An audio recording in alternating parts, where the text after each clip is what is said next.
poker's interesting because Yeah. you'll have people like that are newly 21, like 21 to 25, and they think they're so good, like the brash young guy. Yeah. Then there's guys that are in like their 60s, 70s, and 80s who have like been playing poker for 40 years, and like they're very quiet, they're more reserved, but like they're under the surface, they're like killers at poker.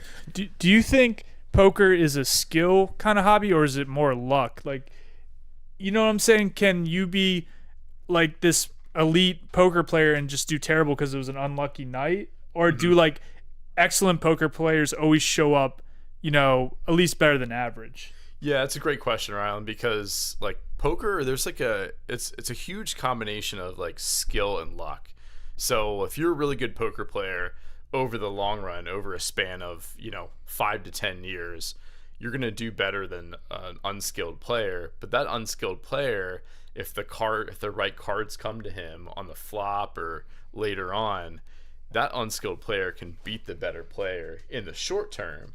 So I do think to win a tournament or to consistently do well in like tournament poker, you need to have a high level of skill, but you also need to have the luck. If you have ace king and the flop comes down 9-7-5 and one guy just hit a straight or another guy hit a flush, doesn't matter how good you are, you're probably not going to win that hand. I think that's why I haven't been attracted to poker very much, because like I've been playing 5-hand poker or 5-card poker like when I was a kid with my grandfather, and I enjoyed playing poker, but like as we gotten older, we played Texas Hold'em as a group, like with our friends. I realized like sometimes the person with the least, like there is beginner's luck. There's 100% beginner's luck. There's no such thing as beginner's luck in music. You don't just pick up a guitar and you got lucky that night and played Stairway to Heaven perfectly. Like that doesn't work. Pretty amazing. But you know what I'm saying? Like I feel like for the hobby of poker, it's kind of tough to be really good at something that is so based on luck. It is very much based on luck. I mean, with poker, you can use a certain bet sizing. You can. I was about to say there has to be some statistical analysis that goes into it. I mean, yeah, absolutely, it's luck.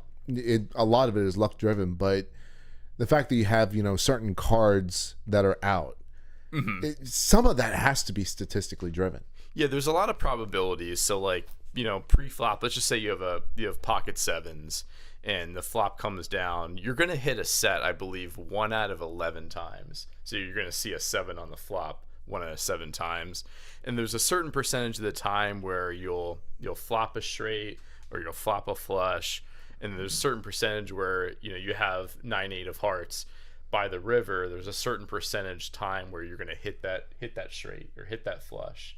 So there is a lot of probabilities that go into poker, and there's a lot of strategy that goes into it as well. You're an 8-person table and 4 people limp before you, and you have 10-9 of hearts. Well, you could limp and then it be a 6-way pot to the flop, but the strategy would be to raise and get some of those people out, and then you're up against maybe 1 or 2 players, and the flop comes down. Let's just say it comes down 10-5-4, so you have top pair. That's interesting. And then you can bet a certain amount on the flop to get rid of those other 2 people. That's it. I've never thought of, because I've never played with like a table of 8 people, but kind of trying to eliminate more probabilities by the very beginning of like the game or that round, because then there's more cards out there. It's hard to keep track of what could be out there. I never thought of that. Exactly. Or let's say you have 10-9 of diamonds and the flop comes down like jack of diamonds, 7 of diamonds, 3 of hearts. So you have a flush draw. You're 1 diamond away from hitting it. So you could fast play that and say, okay, I'm going to bet like 1/3 pot, hope he calls, and I hope I hit my diamond on the turn, and then I can bet for value, assuming that he probably doesn't also have 2 diamonds because you have 2 diamonds in your hand, so you block that. So there's a lot of strategy that goes into it. But you're right. Sometimes